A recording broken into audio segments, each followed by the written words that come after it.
Good day, Alice. TurboDave here, TD Performance Corner, talking about the project car series. And today we're going to talk about parts and costs and those kinds of things. Anyways, as everybody knows, or those of you who are getting into it, will find out very quickly that parts cost is super high. And it also depends on what kind of parts you want, what you're trying to do. I'll tell you this the good parts are going to be expensive. The cheap parts, I've watched them blow up. You don't really want to spend a lot of money on something and then put something cheap on it and it takes out the expensive part. Think about that when you're doing it, right? You have I don't know, expensive engine and you put cheap turbos on it, or and somehow it takes out the engine, or realistically, I've watched really cheap intercoolers blow up on the dyno at like 5 to 10 pounds. It's pretty wild, but it happens. Turbos go out at 5 pounds, just blow up. Those aren't going to usually be catastrophic to your engine, but I have seen guys take their V8s in, like Corvettes, and do a whole what they call a top end job or get it cammed. Guys have to change the dual valve springs. Well, they changed the dual valve springs, and then and then I'll give you an exact story. There was a customer at a shop I worked at, and we didn't work on the kind of cars that he recently purchased, but he went to another shop. Well, they cammed it. This is a Corvette. They cammed it. They put some, I guess, cheap springs in there. And one day he came in, and I was like, "Where's your vet? You always drive your vet," and you could hear him coming down the driveway. And those valve springs broke. A couple of them. It's not uncommon that a valve spring break, but you know that you're not getting the best quality. They charged him a pretty decent amount of money, but they gave him crappy parts. Well, what happens when a valve spring fails? Your valve drops.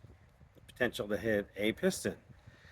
Now you've just ruined your whole engine. So when you're making decisions about what you're going to buy, what you're going to put into your engine, all that type of stuff, you can blow a turbo up, you can blow out an intercooler and pop it. Literally, you're going to pop a hole in it. It's because it's got bad material, it's thin, bad welds, all kinds of things. Turbo, bad bearings, unbalanced.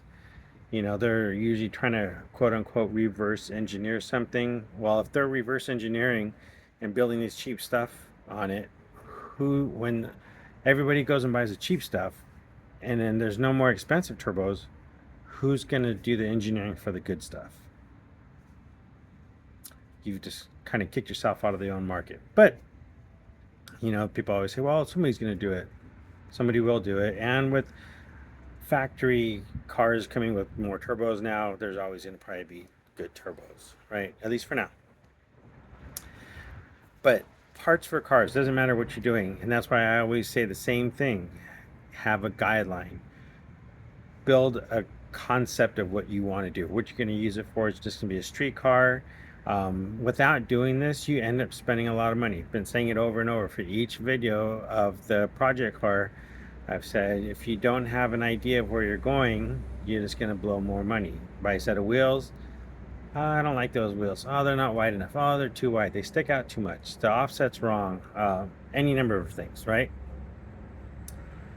You decide to go and build a turbo car. Well, I'm just going to build a stock engine. No, you end up pushing more boost, you blow your engine. Build an engine. Oh, now I need a bigger turbo. So when you have an idea which way you want to go, which direction you want to go, what parts do you need for it, you get a better idea of how much you're going to spend.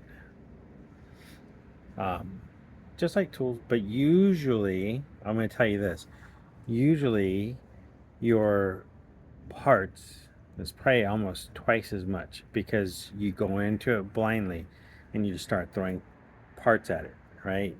You put a set of wheels on it. I'm gonna put a set of coilovers. Maybe it's the wrong coilovers. Maybe you're gonna go racing and you got like three-way adjustables, and your class only allows you to get two-way adjustables. Now you gotta take it off and go back and get something that has two-way adjustable instead of three-way adjustable. If you're a street car, it doesn't really matter, right? So there's all kinds of things. You might want to, if you're able to drive friends' cars or other people's cars, if they allow you to drive them, you get an idea of what you need. This goes all the way down to the racing seat.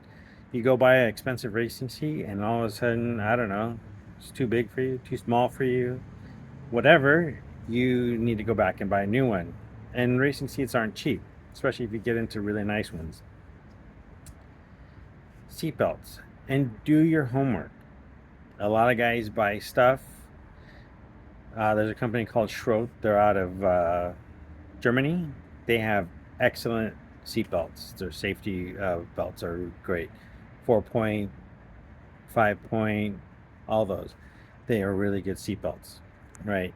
Probably some of the safest aftermarket belts you can get. Anyways, so build a plan.